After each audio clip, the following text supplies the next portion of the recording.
Am I the Asshole stories. Now, you might be asking, what is that? Well, the subreddit gives its description as a catharsis for the frustrated moral philosopher in all of us, and a place to finally find out if you were in the wrong in an argument that's been bothering you. Tell us about any non-violent conflict that you've experienced. Give us both sides of the story and find out if you are right or if you are the asshole. So, I've got 5 stories. I've got 5 stories as usual. And why don't we get right into it, shall we? So number 1. Am I the asshole for telling my cousin this isn't a grief competition and she should understand that after she went off at me? I had a miscarriage last year, which was the worst moment in my life, and it took a big hit in our relationship. Me and my husband's divorce just got finalized last month, and it's honestly been a different type of pain. But I thankfully have wonderful friends and family who've been supporting me all the way. We had Christmas dinner with family. A lot of my relatives kept checking in on me, asking if I was doing okay and bringing me food. I felt really loved, and it was pretty fun overall. It helped to take my mind off of everything for a bit. My cousin A's fiancée also recently passed away. She was at dinner but wasn't talking much and mostly kept to herself. I saw her getting soda, and so I asked her if she could bring me one as well. That didn't go well. A got upset and started going off at me. Why she should have to bring me things and I can't get my own, and I told her that it's completely fine if she doesn't, and I only asked her because she was already there and I felt like she was making too big of a deal out of it. A looked at me like she was about to cry and kept going off about how I expected everybody to fawn over me and how nobody there cares about her and her fiancé. I told A that we're all doing our best, and I'm sorry that she feels that way, but this isn't a grief competition, and she should understand that. A few people overheard us, but the conversation changed, and it wasn't a huge issue. A's sister messaged me later saying that what I said to A is awful, and that we're all awful to her. I told my best friend what happened, and she suggested that I post on here for opinions. I didn't think it was such a big deal, but A thought otherwise. Was I the asshole here? So, I don't believe that you were the asshole at all. Yes, you could have used different wording and that would have been less hurtful. But the thing is, sometimes people say really stupid things, but they don't realize that it's dumb or that it's hurtful, I should say. And when that happens, it's not really the same as if you intentionally try to say something to make someone feel bad. It's like a heat of the moment thing. You'll say something that you accidentally have come out a negative way, but it's not really meant to be that way.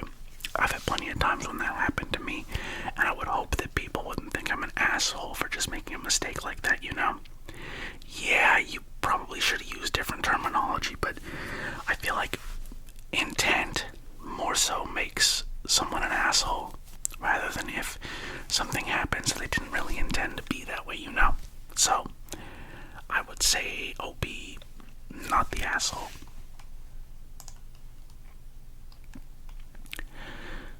Story 2.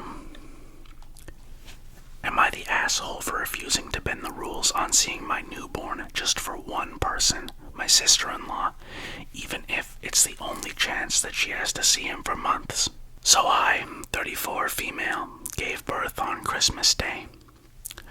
Before my son's birth, and to lessen the visits we would get, my husband and I made a list in October and sent it out to everyone. Some rules include: be up to date on all vaccines. If you feel sick in any way, don't visit. Let us know a week beforehand so we can arrange a day and time. No smokers. No phone calls or visits between 7:30 p.m. and 10 p.m. You're only allowed to stay for an hour. No picking up the baby without consent. No parenting advice. No perfume or deodorant. No is no, and we won't explain why. No pictures to be taken or posted on social media. If you visit the first time, you'll be expected to give me a gift card and a gift for the baby from our approved list. Before you ever come, no matter how many times, you will be given a list of either food or groceries to bring with you and a chore for a list of your choosing. No more than 2 visits per week per person. It would help to keep the visits to a minimum, and nobody can complain about favoritism because everyone is treated equally. Which brings me on to my current situation. My sister-in-law studies in a different part of the country and is rarely home, and she asked to visit last week before she had to go back to school.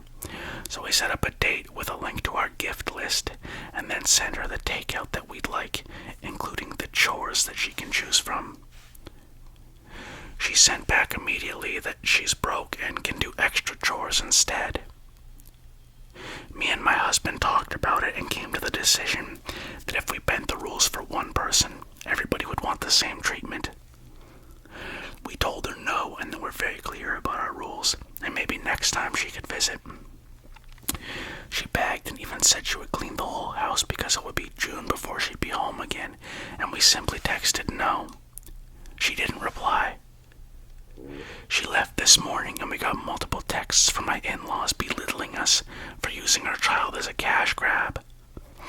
My husband simply replied it was our rules and no one deserves special treatment, then told his family they were on a timeout and blocked them. Since then, my family and friends have told us we were wrong because she's a broke college student, and they would have understood if we looked the other way once. We've tried reaching out to his sister, but she won't reply. Okay, these people are the biggest assholes I've ever seen on an Am I the Asshole thread. It's not often that I'm made angry, but like, who the hell would want to even be around people like this? First of all, you are using your child as a cash grab.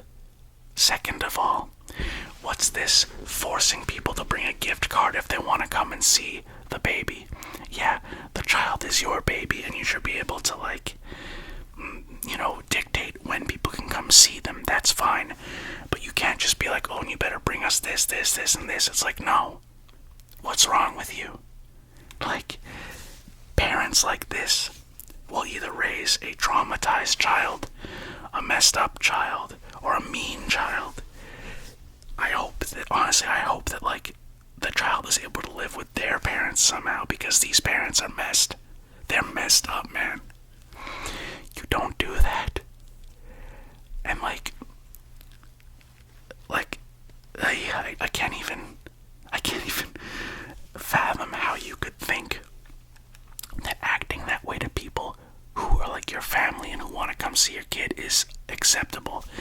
And yeah, I mean, back in the COVID days when I'm assuming that's when this is from, because she mentioned vaccines and all that, and I believe that they still do give newborns COVID vaccines, which, hey, that makes sense. But this is probably back when COVID was going down serious. Okay, I can see past that part. Yeah, that's fine. But the way that they're trying to micromanage every single person and kind of suck out gifts and money and stuff and work from them, it's just screwed up. These people are the biggest assholes I've seen in the entire series. Holy mackerel. Sheesh. Well then, next story. Story 3. Am I the asshole for wanting my 54 male niece, 26 female, to step up more and take care of her grandmother? My niece, let's call her Jane, is 26 years old. She is the daughter of my sister, who passed away 4 years ago after suffering from an illness that lasted more than 15 years. Jane is a great girl. She really is. Smart and intelligent. She had a very rough childhood because of her mother's illness and took care of her mother until the day she passed away, for which I'm very grateful. She also took care of the administration after her death and kept on taking care and helping her grandmother, who's my mother. My mother and Jane have a great relationship. Jane studied at university and found a job in her university town, which is 1.5 hours away. She still kept on visiting my mother every weekend, even staying from Friday evening till Sunday evening, and even took days off when she had to go to the hospital to take care of her, help her pay for her bills, and took her dog in when she was in the hospital. She also would arrange help at home for my mother. I live 10 minutes away from my mother, but I work at night, so during the daytime I sleep. I also have 2 sons who are 20 and 22, so they're a bit young to help their grandmother. 2 years ago, Jane met her boyfriend we'll call Daniel. Last year, in November and December, my mother often felt alone, cried a lot, and was in and out of the hospital. When my mother felt sad, I asked Jane to call her or visit her because I didn't have time for that. As I mentioned before, I work at night and sleep during the day. Jane also had to take care of my mother's dog when she was in the hospital because, again, I work at night. I also asked her to bring my mom to the hospital during the day a few times because I had to sleep. Anyway, for a few months, Jane's been doing less for my mother and for me. She no longer runs all the errands. When my mom doesn't feel great and I call her early in the morning, she doesn't immediately stop by to pick the dog up, but asks to see how the situation goes. She no longer runs my errands either when I can't. Now, she only visits 1 time a week, for example, after work, and no longer on weekends, it seems. Instead of calling my mother each day, now she only calls every other day. I now find myself in a situation where I have to do a lot for my mother. I run errands, I sometimes pay her bills when there are some, sometimes I even need to change plans for this. But to be honest, I don't think it's fair. I don't think this is fair on me nor on my mother, because it's not her fault that her daughter passed away. I would like Jane to step up more and stop being selfish. Am I the asshole for wanting my niece to help out with her grandmother? Yes, you are the asshole. So, first of all, you live 10 minutes away from your mom, but you're too lazy to go over there and just help her out. And she's your mom, she's not your niece's mom. And if you don't want to do it because for some reason you literally can't spare like an extra 1-2 hours just to go and do some quick helping out with the dog or whatever, why are you telling me that your sons can't do it? I don't believe you mentioned your sons who are 20 and 22, I believe you said. They have a job or something they have to do during that time. Why can't your sons do it? I don't know why you assume that taking care of your mother falls on the back of your niece who is actually trying to going through school and all this like you mentioned. Why your niece has to take care of your mom. Really, your niece doesn't have to do anything for your mom. And you shouldn't feel as if she's obligated to. Why don't you do it? Take some time out of your day. Maybe you can understand a bit how your niece feels. Think about it. Your niece, from what you said, is 1.5 hours away, yet you're cool with just having her do everything. She's your mom, not your niece's. Goodness gracious. These stories are getting me heated, holy mackerel. Story 4. Would I be the asshole if I said my coworker's brother's death wasn't a tragedy due to how preventable it was? Last week has been quite a disaster for my coworker, 30, female. You can call her Allie, but anyway, I remember her being confident and content the day we went into work. Her brother, Rhett, who was 26, would end up falling off of a roof of his house hours later.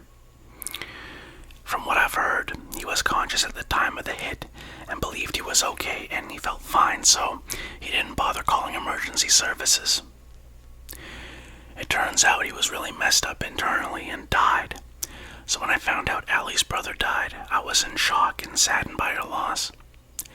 I couldn't imagine losing a sibling. However, when I heard more information, I careless. What was he doing on the roof? Why didn't he just call for emergency services just in case? If it was me, I would have definitely done that, especially knowing something like this could put my family through grief and sorrow if it ended fatally. It was unfortunate that they had to lose him, but when I think of tragedy, his situation is just not what I think of. Careless and reckless deaths don't belong in the same context of tragedy as other types of deaths do. Now, I would never say this to Allie, but I've considered venting this to other friends or coworkers, but I just don't know if they would agree and see my point or not. Many of the coworkers especially seem like the type who would disagree with my stance, but it only makes me feel it stronger, if that makes sense. A reason why this would come off as an asshole type behavior is that Rhett was a minimum wage worker from a lower class income, and he may have just decided to let it go because he was afraid of being in steep medical debt if he went to the hospital.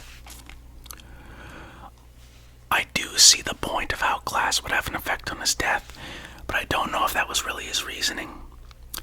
I don't know him well, and I'm not a minimum wage worker. Would just simply venting to someone I know who knew Allie and Rhett be out of line, or is it okay?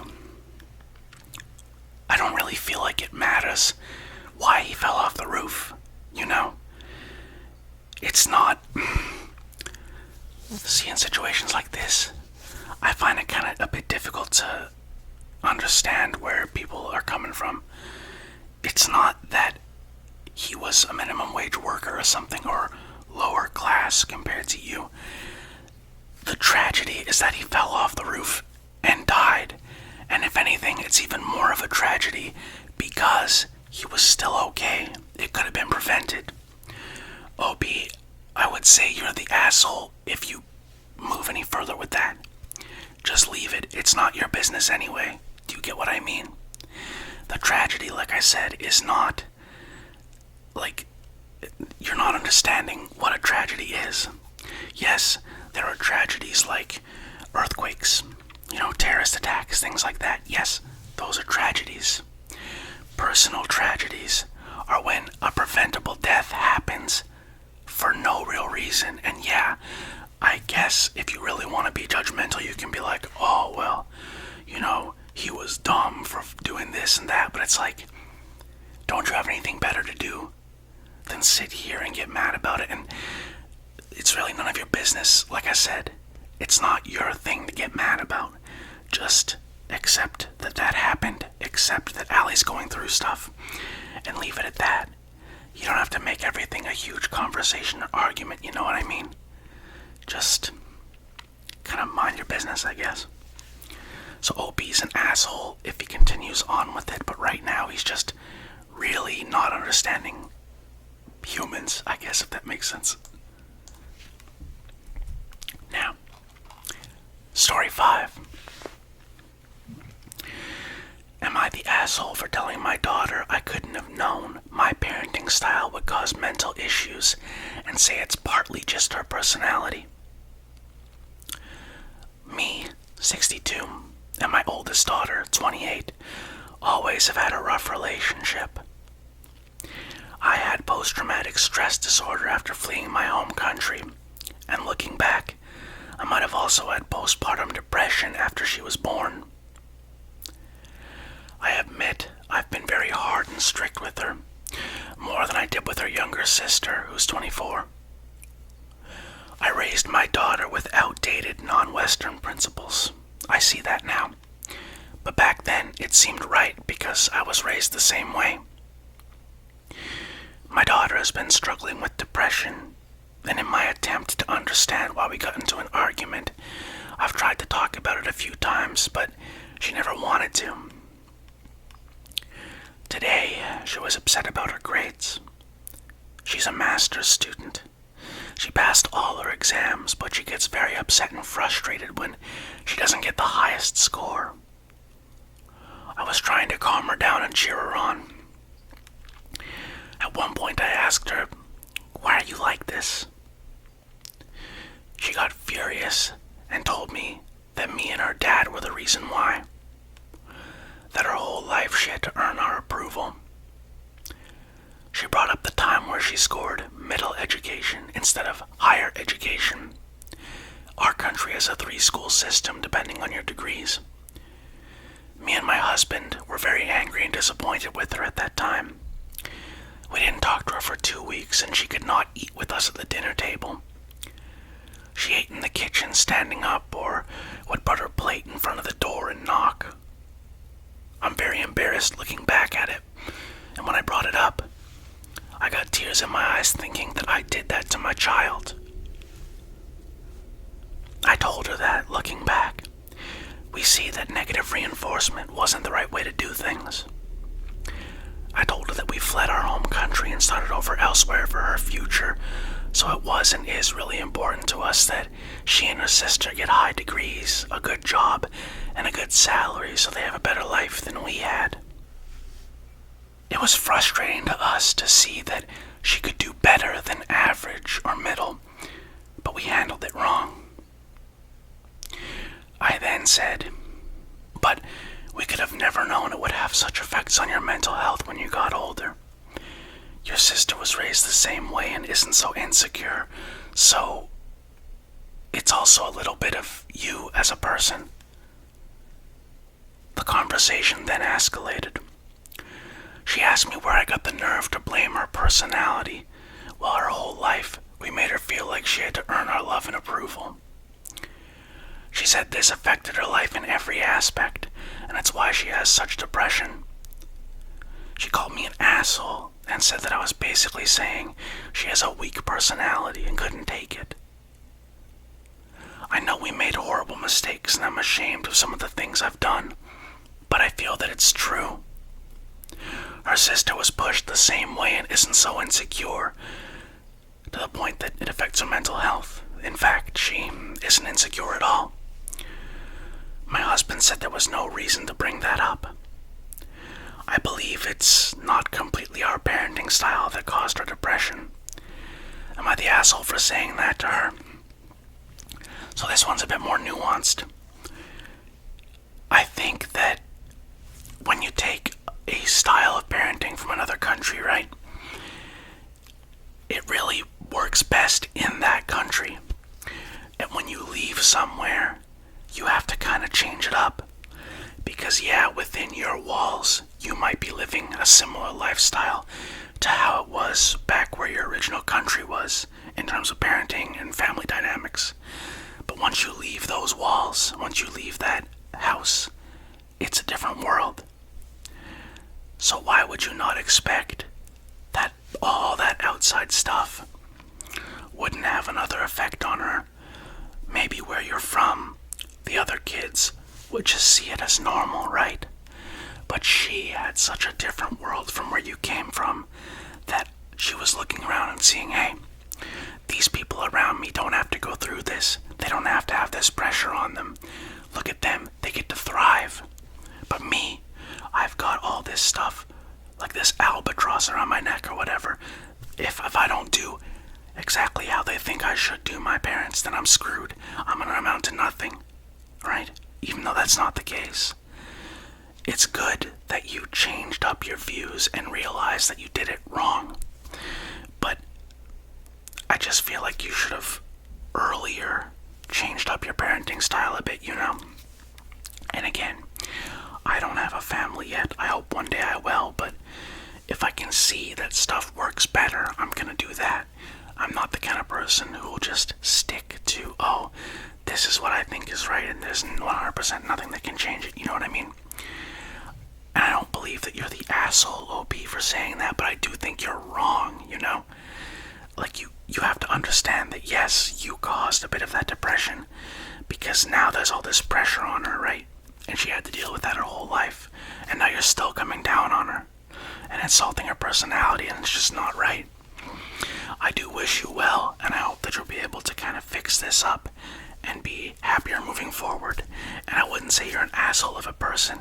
It's just that you should have maybe changed things up a little bit earlier, you know?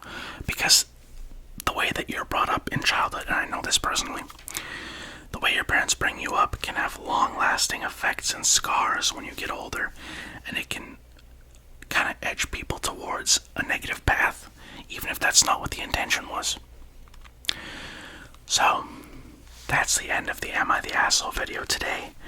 There were quite a few very infuriating stories here tonight, but I think we ended it on a more nuanced note. So, I want to thank each and every one of you who comes here, likes these videos, and I thank you especially to those people who always come and comment stuff. I appreciate that, because you took the time out of your day to come and watch my video, and subscribe, and leave a like, and leave a comment too, because you're a real person who has like stuff going on, but you took the time out of your day to come spend some time with me. So, I want to thank you sincerely for that. I'll be doing these videos, these Am I the Asshole ones, every Monday to Friday. I'm gonna see if I can at least do them until the end of September into early October, but I might keep them going until December. So if I do that, I think by my calculations, if I have a video every Monday and Friday, which is an Am I the Asshole one, we'll reach about episode 40 by January of next year. And then I'll decide if I want to continue this series, because I don't even know if there's that many stories. It's difficult to find them, but either I'll continue the series past episode 40, or I'll replace it with something else. But I like doing these reading videos for you guys too, because I feel like it's nice to just sit back and relax too, though this one might be a bit hard to relax too, because of how intense it was. But I hope that you have a great day, night, or anything in between, and I'll see you next time.